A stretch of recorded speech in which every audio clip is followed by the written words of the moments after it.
This is a follow-up video from our video about periodic trends and reactivity. In this video, I'm going to show you how we apply what we've learned about periodic trends and reactivity to actual reactions. Let's start by applying our understanding of these periodic trends. Let's start by comparing sodium and potassium. We're going to try to figure out which element is more reactive. Now, to figure that out, we first have to ask ourselves, what does it mean for these elements to react? So we know that sodium has one valence electron, as does potassium. When we're talking about these elements reacting, we're talking about a change in their valence electrons. And in these cases, we know they're going to lose a valence electron and become a positive ion.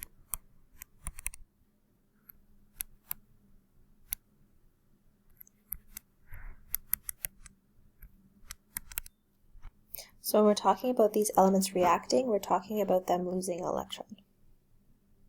Now, if instead of talking about atoms over here, we were talking about things like chlorine, reacting wouldn't mean losing an electron, it would mean to gain an electron. And this difference is really important, because the next thing we need to ask ourselves is how these periodic trends impact these atoms differently. I'll show you what I mean. Let's start comparing these with respect to periodic trends. First, let's look at atomic radius. Remember, atomic radius is the distance between the center and the outside. So this is the size of the atom. If you remember from the last video, atomic radius increases as we add shells. So as we move down this group or column, we add a shell. Group 1 has 1 shell, then 2 shells, then 3 shells, then 4 shells. So as you add shells, the radius gets bigger. Now if we draw out the Bohr-Rutherford diagrams for sodium and potassium, we can see that potassium has 1 more shell than sodium. Therefore, we could say that sodium has a lower or smaller atomic radius than potassium, which has a larger atomic radius. Now, what does that mean for reactivity? Well, if this was the only factor we were looking at, which one would you say is more reactive? We know that the nucleus of the atoms are positive, and this positive center pulls the negative electrons in towards it. The closer the electrons are to the nucleus, the more that they are pulled in. So this electron is more pulled inwards than this electron. Because this electron isn't held on as strongly, it's more likely to leave. If it's more likely to leave, we can say that it's more reactive. But let's look at the other factors. Electronegativity is how strongly the electrons are being held by the atom. So because this atom has less pull on its electrons because they're so far away from the nucleus, we can say that potassium has a lower electronegativity or a lower pull on its electrons than sodium. We could also look this up on our periodic table. Electron affinity is how strongly the atom wants electrons from other atoms. So this positive nucleus is pulling electrons inwards. It's also pulling electrons from the outer world a little more strongly than this one, just because this positive nucleus is closer to the outside world.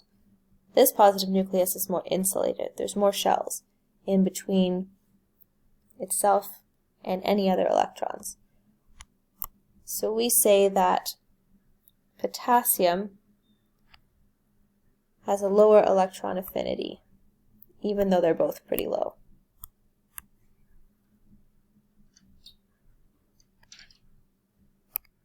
Ionization energy is the energy it takes to remove an electron from the valence shell. So high ionization energy means it takes more energy to remove that electron. Because sodium's nucleus has such a strong pull on those electrons, it makes it harder to remove this one than it would be for potassium. So, which atom is more likely to lose electrons, or which is more reactive? The more reactive element is going to lose this electron more easily. Sodium holds on to its electrons more strongly, and it takes more energy to remove this electron. So potassium is actually more reactive.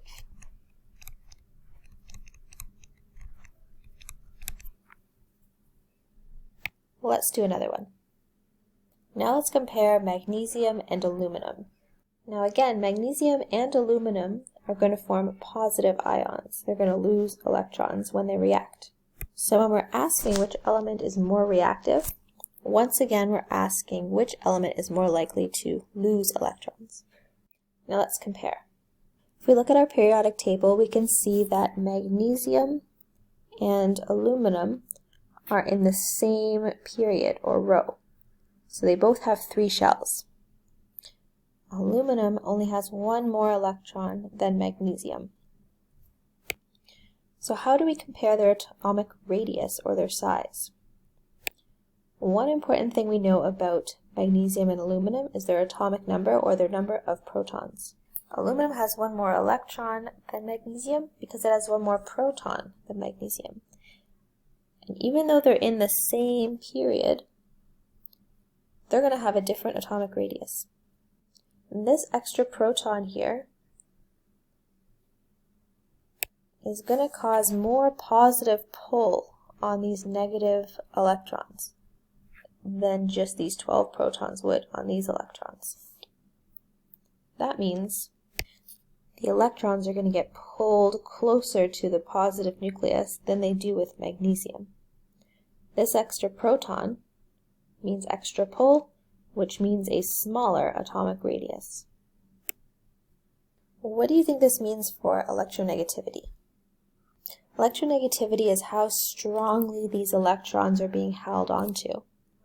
So because the electrons in aluminum are closer to the positive nucleus, aluminum is going to have a higher electronegativity, meaning it holds on to those electrons more strongly.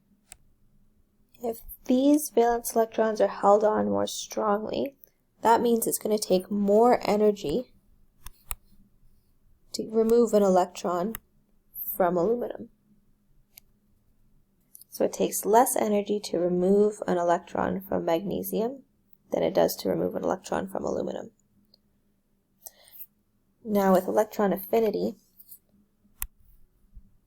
if these electrons are held on more strongly, it's also going to mean that this atom is more able to pull electrons in from the outside, since this positive nucleus is closer to the outside because of those pulled in electron shells.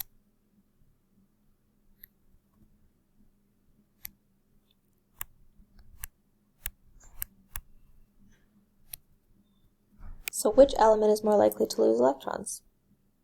Now because magnesium and aluminum react by losing electrons, magnesium is more reactive. It has a larger atomic radius, which means its electrons are not held on to as strongly, and it takes less energy to remove them. So magnesium is more reactive.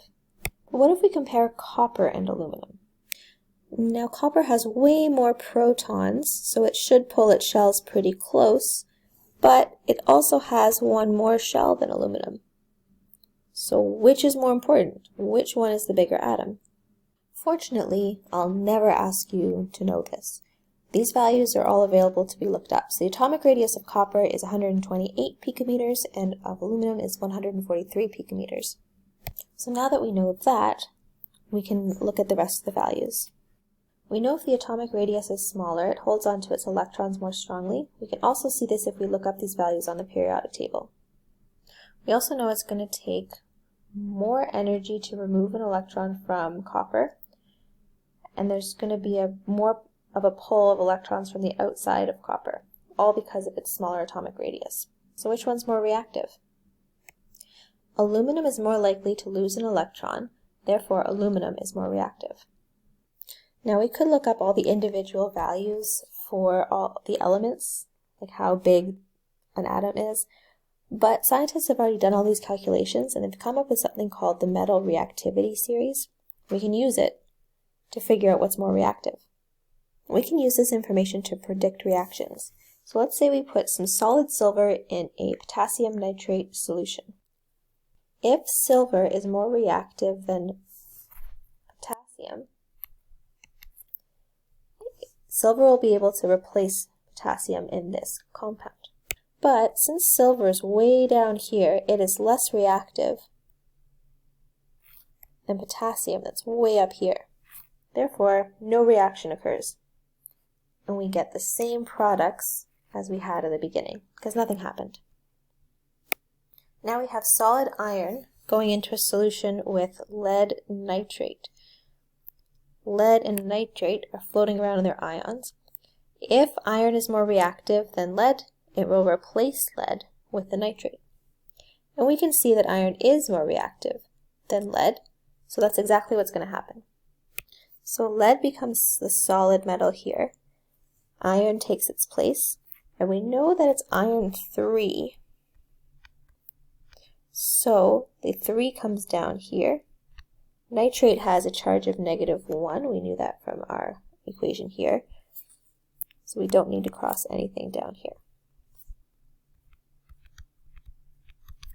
So if a reaction happens, we're going to switch the metals, which is with the aqueous or solution, and which is solid, gets swapped. Then we're going to adjust the number of atoms based on the charges. Then, a little review from grade 10, we're going to balance the equation. So we messed up the number of atoms here, which means it's no longer balanced. I have 1 iron and 1 iron, 1 lead, but I have 2 nitrates and 3 nitrates. So I'm going to go ahead and balance this equation. Now I have 3 leads, so I need to make 3 leads over here, and 2 irons, and 6 nitrates. Oop. 18 nitrates. 9 times 2, 9 times 2. Perfect. In our last reaction, we have solid aluminum reacting with copper chloride. Which copper is it? Copper 2 or copper 1? We know it's copper 2 because of this 2 here. If we reversed our crossover, we get a 2 charge. So I know it's copper 2. But will a reaction happen? Yes, a reaction does happen. So the first thing we need to do is switch those metals. Now we have to adjust the number of atoms based on charges. Aluminum has 3 valence electrons, so that 3 has to come down and give us aluminum with 3 chlorides. And now we balance our equation. Since I messed up the number of chlorides, I have to go correct that. But that messes up my number of coppers, which means I have 6 chlorides, so I have to adjust that for 2 aluminums. So I have 2 aluminums, 3 coppers, and 6 chlorides. Perfect.